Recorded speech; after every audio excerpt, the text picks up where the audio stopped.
We're in sunny San Diego, California for the media drive of the all-new 2023 Lexus RZ 450e. I'm here with a special guest. Chris, you want to introduce yourself? Hello, yes. I am Chris Brower. You guys may know me as Substitute Topher from the Topher channel, or just Chris from Daily Motor, or you may know my hands from the Winding Road Media, Winding Road Magazine YouTube channel. Yes. But you said sunny. It's not necessarily sunny today. Yeah, you know, it's dreadful. It's the worst weather you could probably imagine for San Diego, but there are some things about this vehicle we're testing out in this cold weather that aren't not on any other vehicle, other than maybe like the the BZ4X. Like, we have radiant heaters under here. Yeah. Like, if the steering wheel's not hot enough for you, which it's plenty warm, like, this feels like, what are those little heater canopies? Those outdoor heaters that you know. The big metal ones with the yeah. That's what that's like what this feels like, and you can warm your hands on it. It's showering. They said it's like over 200 degrees, showering that radiation down at your legs to warm us up. I think is what they said. It's infrared heating. Yeah. What's cool is you can actually stick your hand on it and touch it, and it doesn't burn you. It doesn't burn you. Leave your hands on it. They said when it senses a touch, it immediately cuts. So you'll go left here. Sorry. Perfect. No, you're fine. Immediately cuts the temperature to about 100 degrees or less than 100 degrees, so you don't burn yourself or burn your clothes. So that's pretty cool. Chris drove this yesterday. This is my first time driving it. It's super quiet and smooth so far, just driving around town, but like, I'm super comfortable. These seats, I feel like I'm melting into. Mm-hmm. Yeah, this micro suede is pretty nice. The one I drove yesterday was a trim level below this, so we're in a luxury right now. Yep. I drove a premium yesterday. It was about $5,000 less, and you get like a faux leather, or what do they call it? New Lux, you got it. Which still feels pretty nice, but this certainly feels better. Now, we're not in sport mode. There are lots of driving modes on the RZ. There's an all-new driving mode. It's called the range mode. Range, yeah. Which cuts power to the front wheels, and you're just driving rear-wheel drive in this thing with a little 80 kilowatt motor in the back. It's the same motor you see in the BZ4X all-wheel drive model, but the difference here is that we have a 150 kilowatt motor up front. So what that means, it's a little over 300 horsepower, 320 pound-feet of torque. The best way for me to visualize the horsepower here is essentially dropping the 4.6 liter V8 that's in the Lexus GX. That sort of power and torque is available instantly here in the RZ, which should make it pretty quick. So just pedal down. And I feel like they do kind of limit the initial response. They kind of smooth it out. And it's I would say it's almost similar to the e-tron that I drove last week. Yeah. It'll become more instantaneous in sport mode. It's not super instantaneous, but it'll sharpen it up quite a bit in sport. There's no run flat tires, so that should make it a better auditory experience and a smoother experience. We have staggered tires on here, which I feel like it's fairly rare for a Lexus crossover to have staggered tires. We have 255s on the back, 235 in front, so they definitely are aiming this more a little bit towards that sportier audience if the looks weren't already evident enough. I think it looks kind of like an Aston Martin DBX from the back. A little bit like a DBX.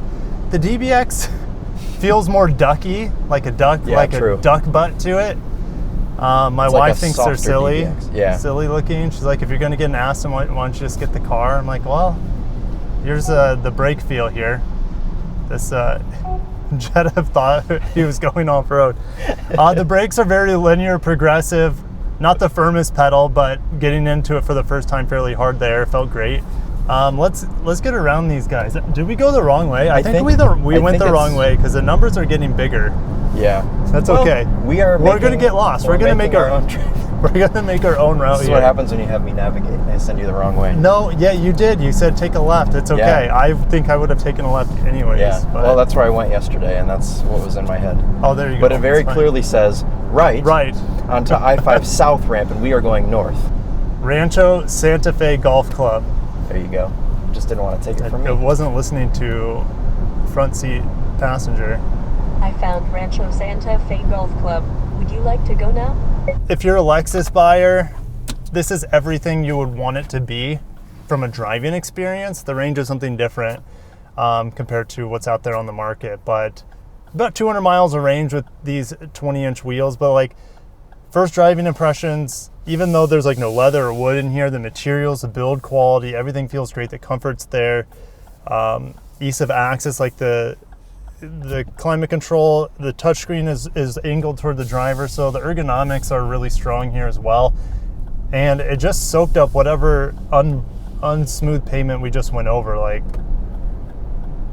it's one of the smooth, it's probably, I know it's for sure smoother than the new RX and NX. And that's just a suspension. Like, the powertrain is on another realm, unless you get the plug-in hybrid NX, which will be close. You want to try out Sport this time? All right. So there's no button here for drive modes. We're gonna have to get into here and go to sport mode. Yeah. Now, there's the other driving modes. Where's that? Okay, there's the range drive mode. But we're not gonna play that. We're gonna get into sport mode here. And we're just gonna floor it in this puddle. And we didn't have any wheel spin there. I guess I wasn't floored. It was probably like 80% throttle. But I was expecting some sort of tire slippage and there was none. So that's impressive. You said you experienced some a little bit yesterday in driving conditions. Yeah, okay, pedal. Oh, there it is. There it is. Still spinning. Now it's gripping.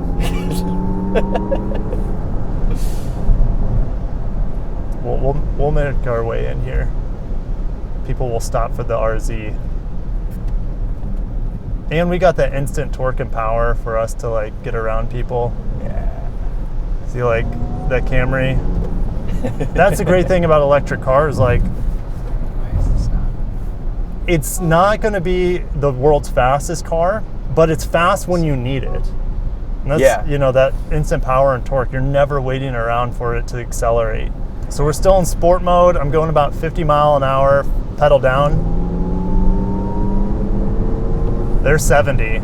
It's decently impressive. It's quick. I read the spec sheet for this car when they sent us all the info, and I was like, 313 horsepower. Like, that's not going to feel like anything. But it does actually feel pretty decent up until about 70, 80 mile an hour. It starts to fall off. But, sure. And where you're going to feel it the most is from a stop. Oh, yeah. Instantaneously, Yeah, so 0 to 60 is around 5 seconds. I won't be able to really test that today.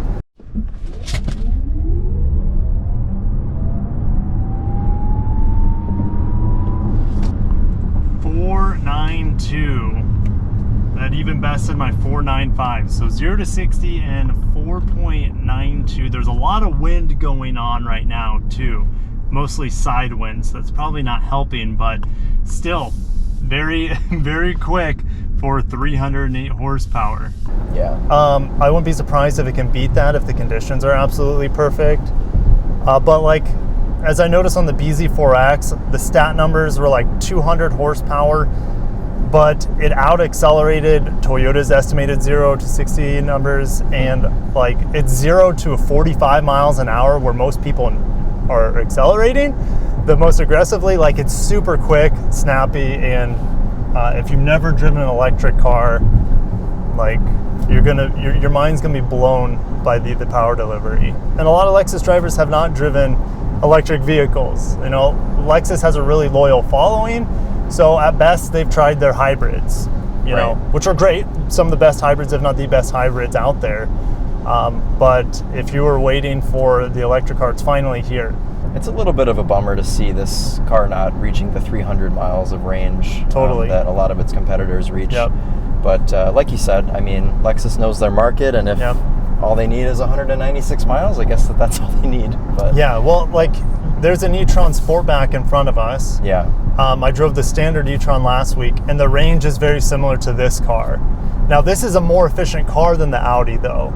The Audi was getting 2.5 miles per kilowatt hour, which is terrible. So even though the range isn't the highest, it'll be one of the most efficient EVs out there in its segment, I guess you could say, for a luxury car.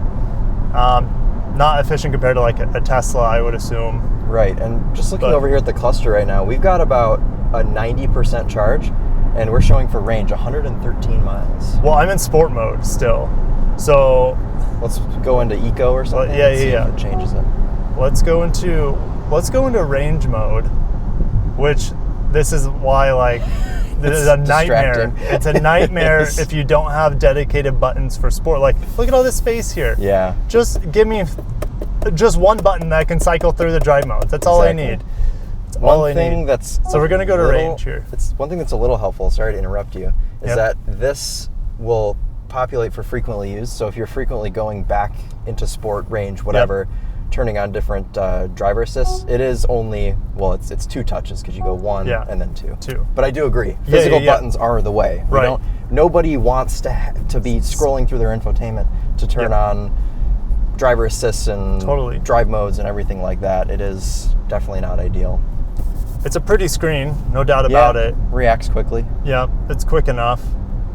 There you go. Now we're seeing a higher number, 148. So 148 range. We're running on only the rear motor here. We're out on the highway going about 45 miles an hour. And like if you're commuting, here's the thing. Most people aren't commuting in this car anyways. But like, if you really wanted to be frugal, you could be in rear wheel drive only. But at the same time, if you're dropping 65, 70K on a Lexus EV, frugality's maybe not your number one concern either. Well, yeah, we're in range mode. Pedal down about 80%.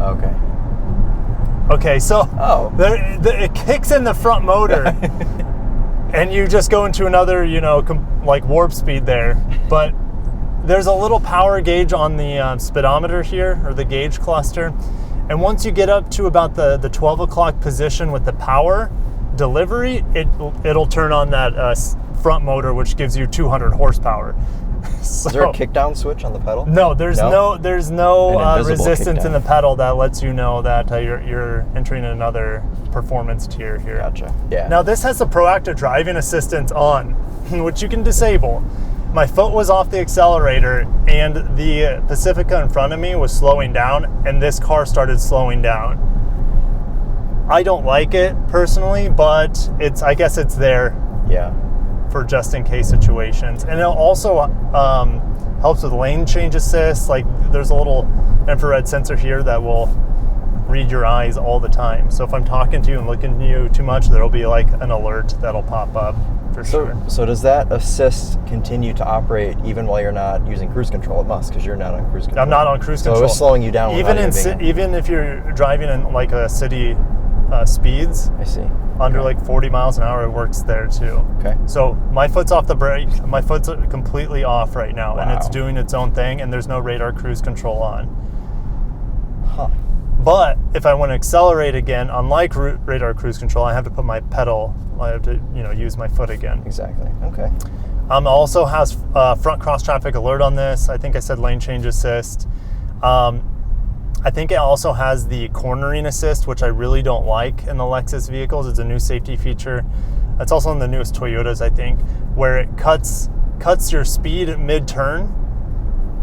Oh, while you're on cruise control? No, while you're just driving. Oh. Yeah, so for an enthusiast, it's a nightmare. Right, it has literally the biggest selection of, where did they all go? Look at all these. All these safety features. I feel like there's more also. But you can do all this other stuff while you're driving and change the drive modes, but you can't get into certain features. Don't make no sense to me. Yeah, that's the modern way. A lot of headroom in here. Yeah. Lexus was, they said multiple times this has more headroom than the NX and RX. Yeah, just get like an extra 2 inches or something, yeah. 2.1 inches extra headroom over the RX, which is, you can see it here with how elevated this panorama roof is. Yeah, like there's no cover for this roof. So this has the dynamic sky, which you're playing with right now. Yeah. It's the exact same thing. And here's a benefit right now with the proactive driving. Like, I don't have to pay attention. I can talk about the car and talk to you a little bit better here. Right. And there's that proactive driving assist again, just braking for me. So in a situation like today, when you're not paying attention to driving as much, because there's just so much for us to decipher, it is pretty helpful. Yeah. And maybe if you're a person who talks on your phone a lot for work, that would absolutely be amazing. Or if you're on your phone all the time in your car, no, you shouldn't rely on it. And feature for distracted drivers. No, because it'll stop, because it'll notice that. It'll notice because your eyes aren't looking at the road. You're right. Yell at you. It'll like slap you. Yeah. I watched iRobot last night, and yes, those technologies are becoming a reality here in 2023. Yeah. This is the same head-up display that debuted on the new NX a couple years back. So we have customizable buttons here. It's the most advanced head-up display I've ever tested. It's super clear. It's giving me turn-by-turn directions. It's synced with the navigation right now. And yeah, so all these buttons are pretty much customizable, which is pretty cool. Yeah, that heads-up display, it's definitely easy to be scared of it at first because everything happens through there as far as your cruise control and whatever else. But it's very, like you said, it's very intuitive. It's also very bright. It's very easy to see. It's super bright. Yeah. And it doesn't give me that double vision effect like I get on some head-up displays or even on some of the older Lexus head-up displays. I just tested the LX 600, and that had like an outdated, even though it's a brand new truck, just got redesigned the past year, outdated head-up display. This thing is crystal clear. Yeah. We're going over some pretty crappy roads right now, and the suspension is just kind of handling it really well. Now, you drove the model with the 18-inch wheels. Yeah. The ride was even better. It was even better. It was even better, yeah. This is not, it's not terrible though. I'm impressed with the ride quality on this with the 20s.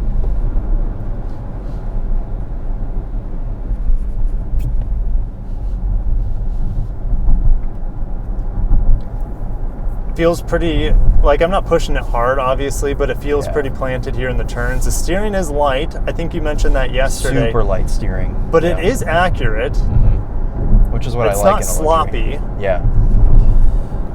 I think that's the way to go with a car like this. I mean, you don't want heavy steering in a Lexus ever. No. And also just unless in it's like an RCF or something. Right, yeah. If it's a performance-oriented car. Okay, whoa, do we actually have a turn here?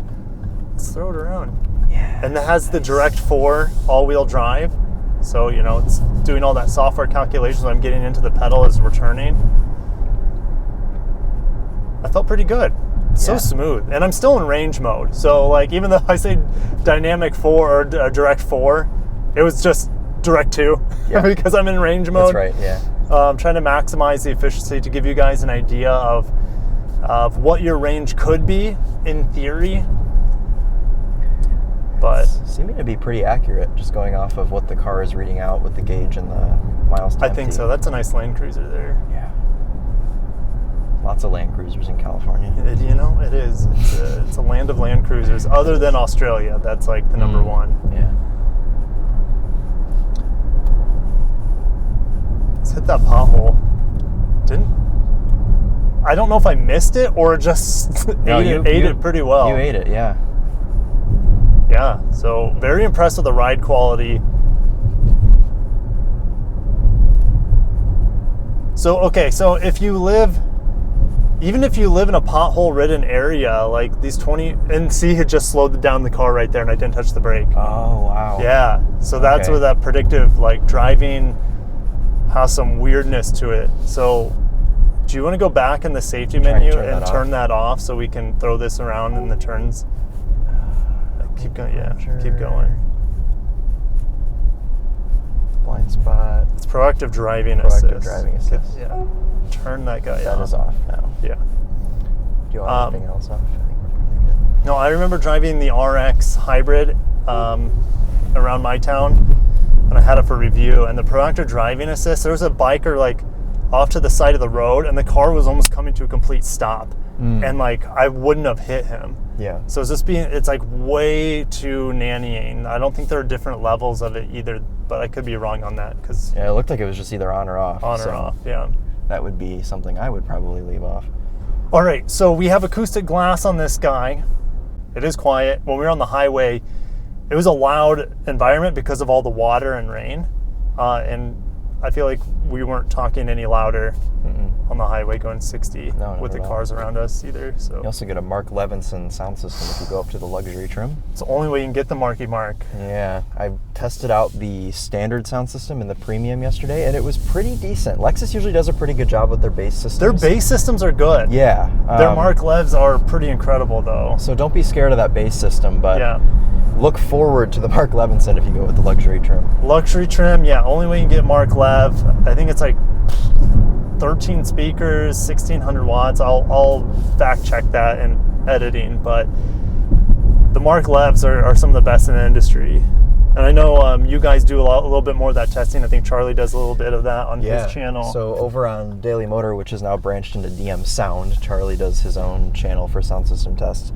He's given quite a few of the Lexus Mark Levinson systems S-tier status, which is like top of the range. Yeah, totally. So, not all of them receive that, but a good amount of them do. Okay, I don't know what this Tacoma's doing. Yeah. So we got that Evasive maneuver. Evasive maneuver. And I'm still just in rear wheel drive mode. Driving around town, like, here's a silly thing with electric power. The rear motor is only like 107 horsepower, and it's enough to do all of your like in-town driving. On the highway, yes, you're gonna want the front motor to help out, but you could just leave it in auto mode as well. An auto mode will intelligently either use front wheel drive, rear wheel drive, a combination of the two, depending on the circumstances and the throttle input. Yeah, I do like the option to lock it into the... I do too. The extra driving mode was a big surprise for, I think, all of us. I don't think that was in any of the press materials, or at least I didn't see it. And yeah, I didn't see it anywhere. It was news to me last night from the presentation. But it makes sense when you have the dual motor architecture. It makes sense to be able to just use one if you need to maximize your range. Is this it? Is this where we turn? Yep. San Elijo. So quiet. My gosh. And the roads are wet too. And the tires are doing a great job. It is whisper quiet. So quiet. I was in the e-tron last week, and how does this vehicle compare? It feels more refined. It's smoother. I don't get any weird noise pumped in the cabin from like the engine. You do the e-tron? in some other modes. Oh, you do in sport mode? You do. Okay, well turn sport mode on for me, bro. All right. We'll be quiet and we'll get into the gas here. Okay, Subtle. It sounds better than the e-tron though. The fake sound. It is subtle. Yeah.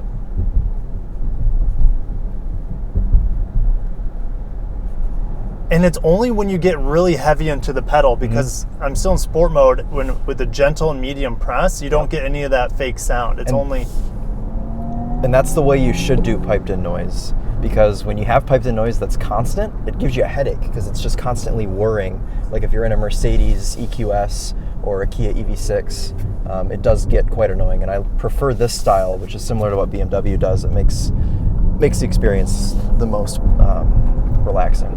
It handles so well, and it's so soft at the same time.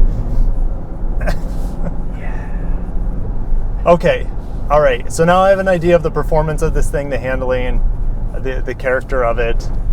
It's a silent assassin. Would you pick did we make it? We made it to our destination. Yeah, but you can, whatever. I mean, these roads are great. Yeah, just keep going. All right, let's we keep have going. time. It's We only got 9. time. Okay. You got 60 to 70K to drop on a Lexus. Are you getting this? Are you going to get the RX 500H? Are you going to get like an IS 350 or IS 500 might actually be IS 500. Yeah, you'd be in. That's for in that the too. same price category. Can I buy a 3-year-old LC 500? Not an option, because I'd pick that over this too. Okay. It would be tough. I think, honestly, for my daily use, I never really go anywhere far, and even if I was going somewhere far, you are able to charge this at 150. It was 150 kilowatts. Is that what they measured charging at? I don't know. This 150 DC. DC, yeah, whatever. Which is not as fast as some of its competitors. Some of its competitors can go all the way up to 300, 350, or 350. Yeah. So it doesn't charge quite as fast. They claimed 15 or half an hour. Half an hour 0 to 80. Yeah. Or 10 to 80. Yeah. Half an hour. Which, it's something like an Ioniq 5, you can do that in 15 minutes, 10 minutes. They charge so fast. Assuming you can find that charger. Assuming you can find an EA that'll go up to 350. Yeah. Right. So I would lean towards saying that I would probably choose this just for my... Yep. Because nothing about the RX 500H really stuck with me. I wasn't dying to have that car after. It felt heavy. This vehicle doesn't feel as heavy. It's around 4,600 pounds, and I think the RX actually might be heavier. I'll put the numbers on the screen for you guys. It feels a lot faster than the RX. Yeah. It's smoother than the RX, absolutely. It's quieter than the RX. it's definitely Lexus's best electrified vehicle, and that includes its hybrids. If you can live with the 200 miles of range on a daily basis, then this is arguably the best Lexus out there. That's not the 110,000 LC convertible. And get the 18-inch wheels. I know the 20s look better, and they're pretty sweet, the staggered setup, I will admit. But the 18-inch wheels are going to give you 24 more miles of range and a better ride. That's just my... but that's great. Yeah. Like, you do that. Yeah. I think they look too dorky. They do look pretty dorky.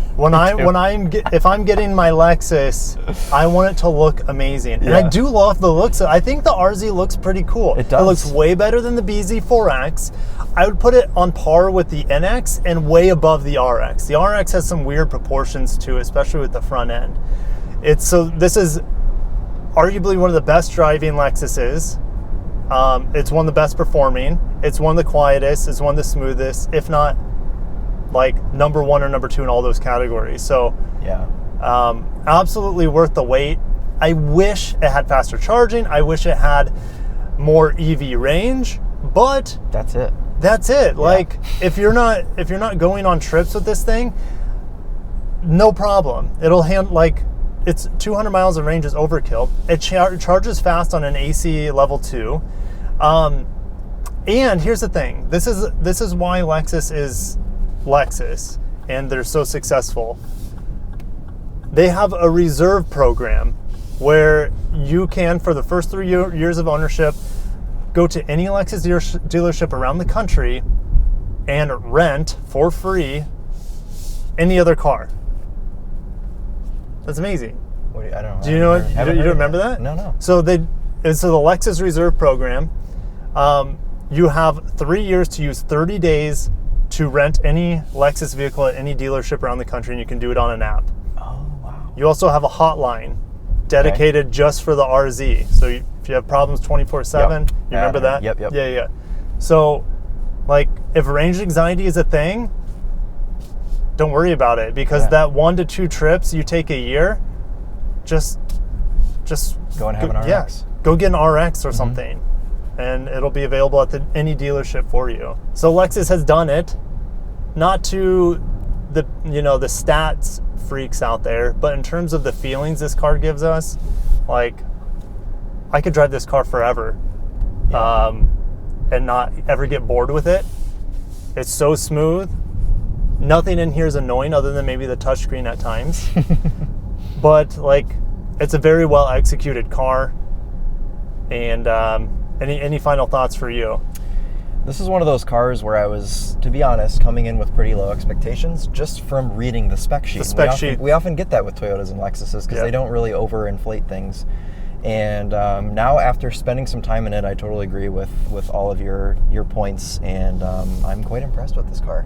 Yeah, I'm excited to try out the drive-by-wire. Yes, we get to do that today. That'll be fun. Yeah, so Lexus is offering, not currently, but they will be at a later date, offering what they call drive-by-wire, and it's just like half a turn, lock-to-lock steering. Yeah, they said 160 degrees. Yeah, so we'll see how that feels. That'll be, definitely stay tuned for those driving impressions. We'll share it with you guys as well on both of our channels. And I'm getting, now after driving Spirited highway as well as in town, I have 3.1 miles per kilowatt hour. We just don't know the usable battery in this vehicle, so it's hard to kind of calculate that, but at least you can calculate the cost of this vehicle to charge it to 200 miles or whatever. All right, guys, thanks for watching. If you enjoyed it, hit the like button. Check out all of Chris's channels that he's featured on, and we'll catch you in the next one. Sign out from the all-new Lexus RZ. Peace.